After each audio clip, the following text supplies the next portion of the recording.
Adolf Hitler a történelem egyik leghátborzongatóbb neve, hiszen hozzá kapcsolódik több millió ember halála, és a náci Németország diktátoraként első körben hozzákötik a II. Világháború kitörését és az ahhoz kapcsolódó valamennyi történelmi tragédiát.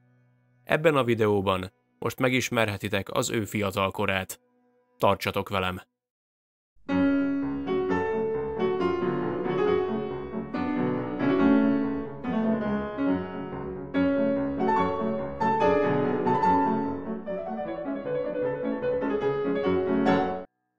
Adolf Hitler 1889. április 20-án született Braunau am Innben, egy osztrák-magyar monarchiában fekvő városban, közel a német császárság határához. Alois Hitler és harmadik felesége Clara Pölzl 6 gyermeke közül a negyedik volt ő. Hitler 3 testvére, Gustav, Ida és Otto csecsemőkorban halt meg.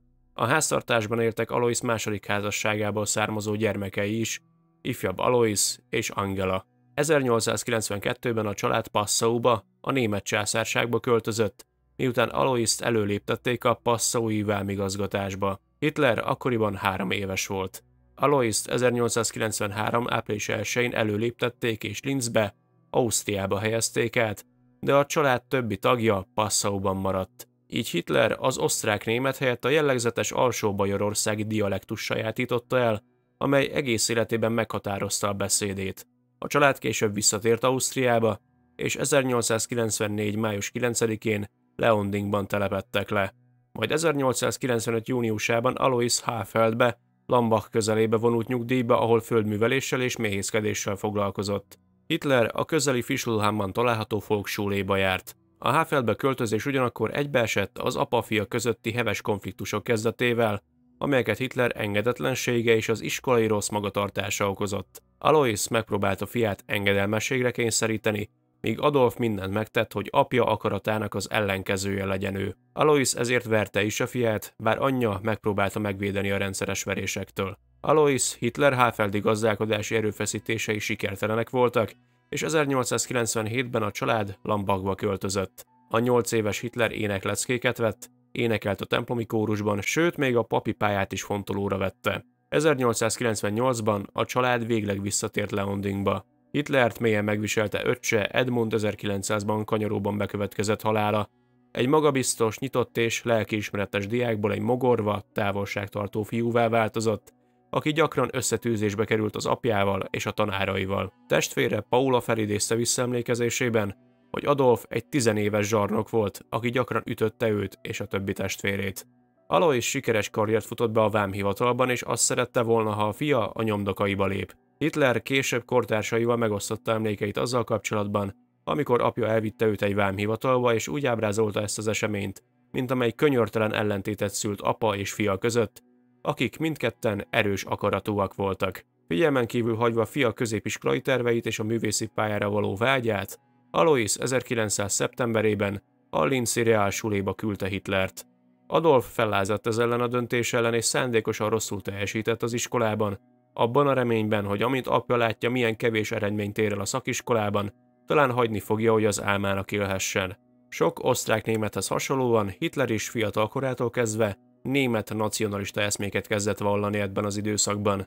Kizárólag Németország iránt tanúsított hűséget, megvetve a hanyatló Habsburg monarchiát és annak etnikailag sokszínű birodalom feletti uralmát. Hitler és barátai a Heil köszöntést használták, és az osztrák császári himnusz helyett a Deutschland Liedet énekelték, vagyis erős voksukat tették le a német császárság mellett. Alois 1903. január 3-án bekövetkezett hirtelen halála után Hitler iskolai teljesítménye még jobban romlott, és édesanyja megengedte neki, hogy otthagyja az iskolát. 1904. szeptemberében beiratkozott a Steyri Reálschuléba, ahol viselkedése és teljesítménye jelentősen javult. 1905-ben, miután megismételte a záróvizsgát, Hitler további tanulmányi ambíciók és karriertervek nélkül elhagyta ezt az iskolát is. 1907-ben Hitler Linz városát is elhagyta, hogy Bécsben éljen, és képzőművészetet tanuljon a kapott árvaellátásból és édesanyja támogatásából. Kérelmezte a Bécsi Képzőművészeti Akadémiára való felvételt, de 2-szer is elutasították. Az igazgató azt javasolta Hitlernek, hogy jelentkezzen az építészeti iskolába, mivel épületeket jól tud ábrázolni, de hiányoztak a szükséges tanulmányi eredményei az akadémiához, mivel nem fejezte be a középiskolát. 1907. december 21-én édesanyja 47 éves korában merrákban meghalt. Hitler akkor 18 éves volt. 1909-ben elfogyott a fiú pénze, és kénytelen volt bohém életet élni hajléktalan szállókon, valamint a Meldemanstrasszei kollégiumban. Alkalmi munkásként dolgozott, valamint Bécs nevezetességeit ábrázoló akvarellfestmények festésével és árusításával keresett pénzt. Bécsi ideje alatt egyre nagyobb szenvedélye lett az építészet és a zene, Bécsben Hitler először találkozott viszont rasszista retorikával.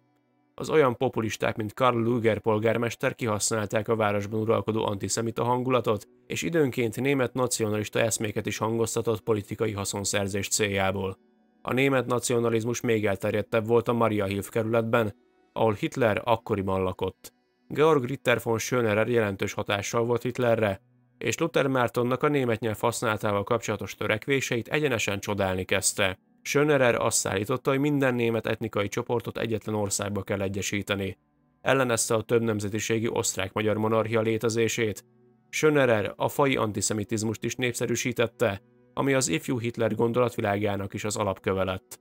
Adolf Hitler olyan helyi újságokat olvasott, amelyek előítéleteket hirdettek, és felhasználta a keresztények félelmeit a kelet-európai zsidók beáramlásáról, valamint olyan röpiratokat, amelyek olyan filozófusok és teoretikusok gondolatait tették közzé, mint Houston Stuart Chamberlain, Charles Darwin, Friedrich Nietzsche, Gustav Le Bon és Arthur Schopenhauer.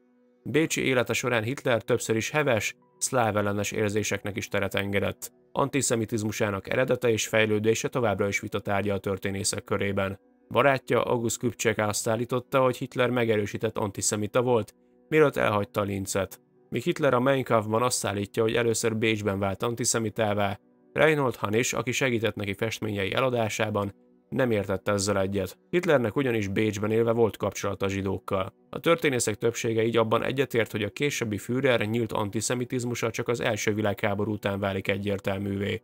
Hitler 1913. májusában megkapta apja vagyonának utolsó részét, és Münchenbe, Németországba költözött. Amikor besorozták az osztrák-magyar hadseregbe, 1914. február 5-én Salzburgba utazott orvosi vizsgálatra. Miután szolgálatra alkalmatlannak nyilvánították, visszatért Münchenbe, Hitler később pedig azt állította, hogy nem kíván a Habsburg birodalomban szolgálni a hadseregben levő fajok keveredése és az osztrák-magyar monarchia összeomlásának küszöbön álló lehetősége miatt. 1914. augusztusában, az első világháború kitörésekor Hitler Münchenben élt, és önkéntesen bevonult a bajor hadseregbe.